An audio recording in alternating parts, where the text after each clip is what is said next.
ស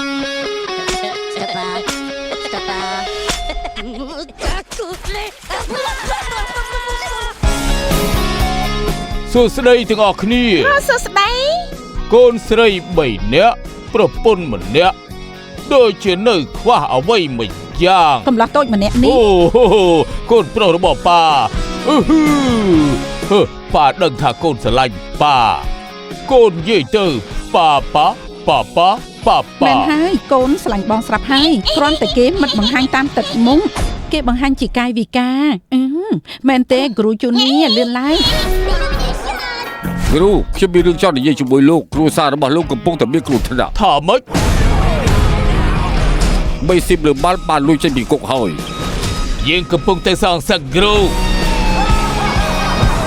យើងត្រូវនាំគ្នាទៅសេះហើយមានទូធ្វើនំលក់ដែរខ្ញុំចូលចិត្តទីនេះណាខ្ញុំចូលចិត្តខ្លាំងណាស់Lucas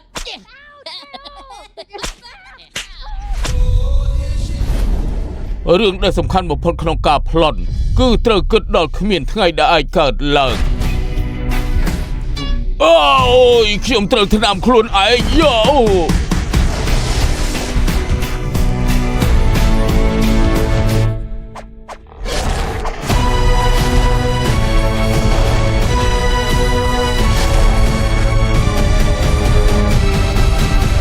កុំ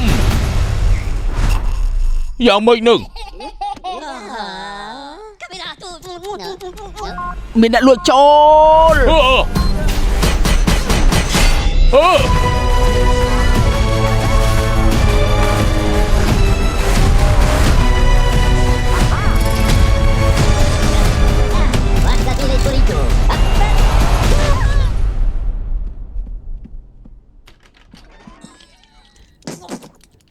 កូនហើយរ៉ាន់